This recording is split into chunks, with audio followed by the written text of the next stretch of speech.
Welcome to Caldwell County Today. I'm Mallory Keller, and I'm joined by Anna Crook, the middle school director for Caldwell County Schools. Hey Mallory, how are you? Good, how are you? I'm good. Thank you for being here today. You're welcome. I'm glad to be here. And of course we have Connor, so we can't forget him. He's our legend. So he's back again to show his beautiful face to everybody. That's right. He's here to tell us about the Ag Expo. Yes. So Connor, tell us about it. Can you tell us about the Ag Expo? He's lost for words. He's so excited. I agree. So the Ag Expo is an event that we do in Caldwell County for 7th graders. And so on April 19th, it's a Friday, we will have all our 7th graders come to the Caldwell County Agriculture Fairgrounds, and we will teach them about agriculture. So we'll have 800 7th graders that come through for half a day and learn about agriculture. So we'll have exhibits and vendors that tell us about agriculture. We'll have people from the Cattlemen's Association. We'll have live animals.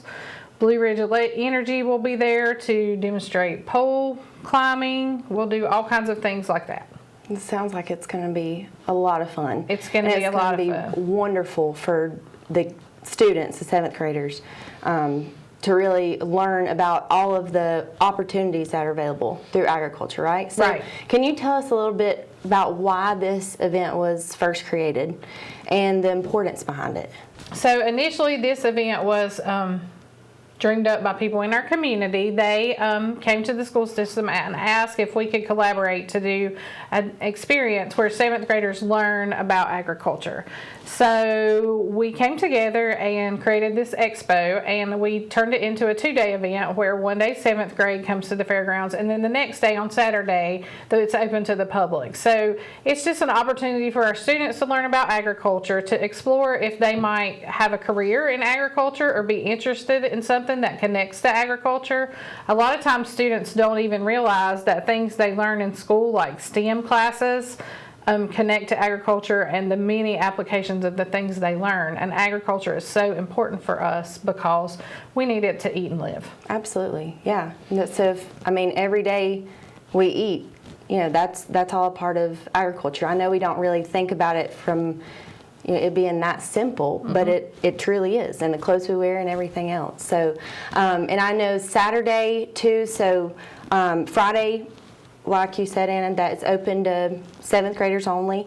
And then Saturday, however, like you mentioned, it's open to the public. Right. So, and there's a vendor opportunity as well. So if people would like to be vendors to come set up, it's $25 for booth rental if you just attend on Saturday and plan to be a vendor only. Yeah. And that contact information and sign up form is provided for you there on the screen. You just follow that link or click that QR code and it'll take you there. Absolutely. And it's a great opportunity. We have several hundred people who come through on Saturday. We'll have a food truck there. We will have lots of opportunities for kids to get out and see the animals and sit on tractors. We have antique tractors. We'll have tractor trailers, all of the facets of agriculture that you can think of. The Caldwell County beekeepers will be there. They have a bee display and talk about how bees make honey. It's really fun for kids to look at. We'll have a green screen where kids can take fun agriculture pictures. It's a lot of fun, and there are a lot of cool things to do. Absolutely. Yeah, I'm so excited. And is it still too late for sponsors to sign up? I think we're at the end of our sponsor window. Okay. So our sponsors for this year's Ag Expo are Blue Ridge Energy, Caldwell County Schools, the Education Foundation of Caldwell County, Ag South Credit Union, Caldwell Soil and Water, Mountain Crest LLC, Warrior Livestock, North Carolina 4-H, the Cooperative Extension Agency for North Carolina, and Farm Bureau Caldwell. But we will do this event again in November. We're changing our season. So for next year's 7th graders, we're going to do it in November. So there'll be opportunities for sponsorship for them as well. That's awesome. This is such a wonderful event with such a great cause, and we couldn't make this happen without our sponsors as well. Absolutely. And all of the hard work that goes in behind the scenes and everything like that. So we look forward to seeing everyone come out to the fairgrounds April 19th and 20th. It's open to the public, of course, on the 20th from 9 a.m. to 2 p.m. And like I said, if you are interested in becoming a vendor there, we have that information is available for you.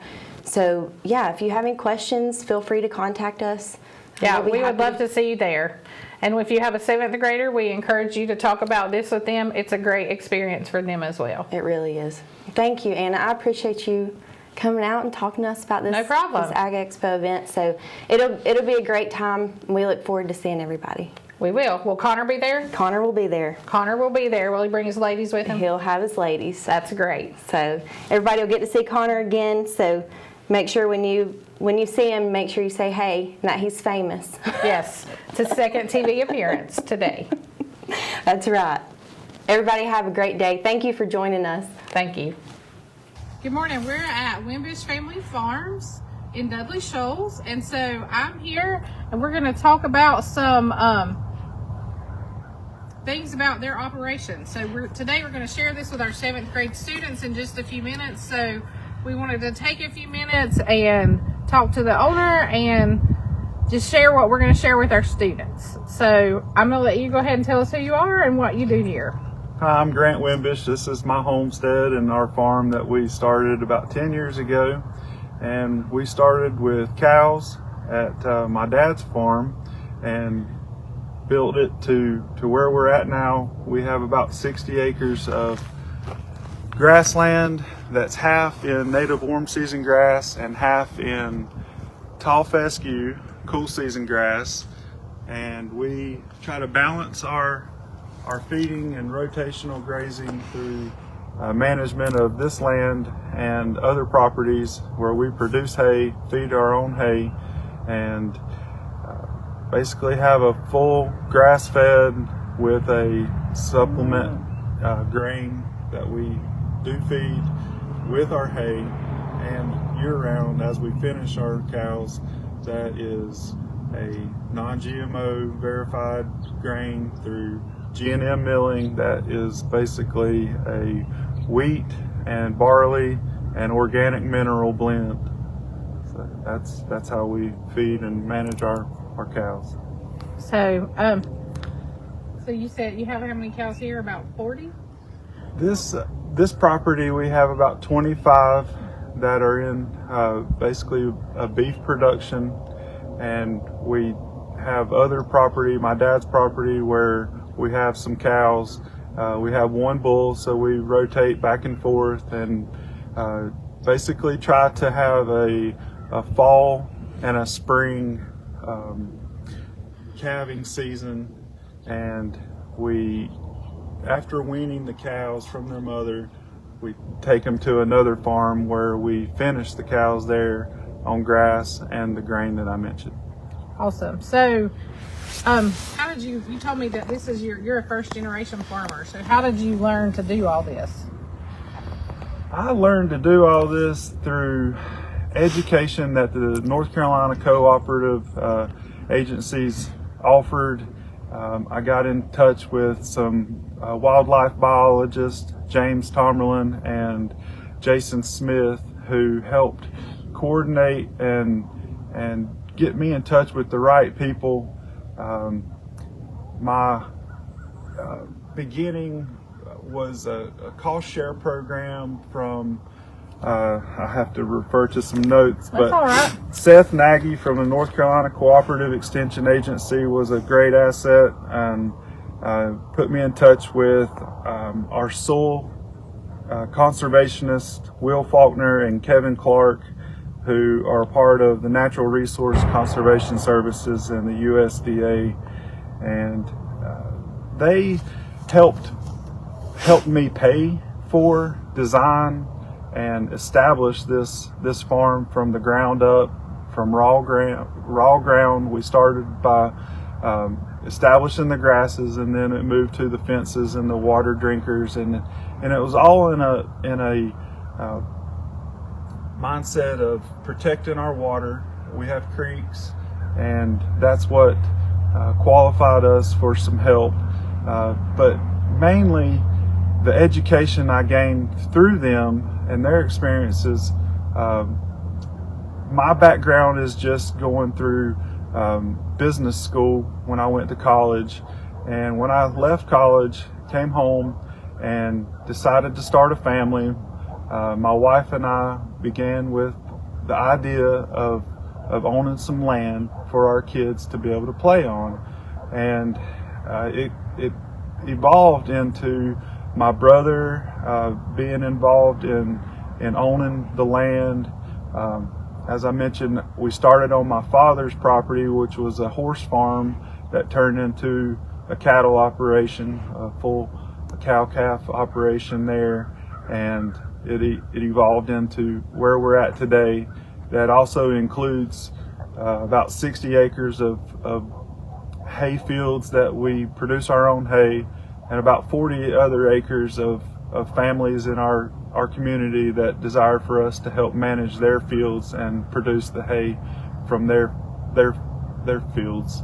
So we tried to do it as a full circle operation, producing our own hay and feeding our own hay, and kind of that self-sustainability idea, but mostly a idea of a low labor input to the whole operation. We do rotational grazing, so we have 6 different paddocks that we try to keep the cows moving from one paddock to the next. And the warm season comes into the benefit during the summer times when the cool season grass goes dormant and it is not producing. The warm season is in full bloom, and it is green when the cool season goes brown. So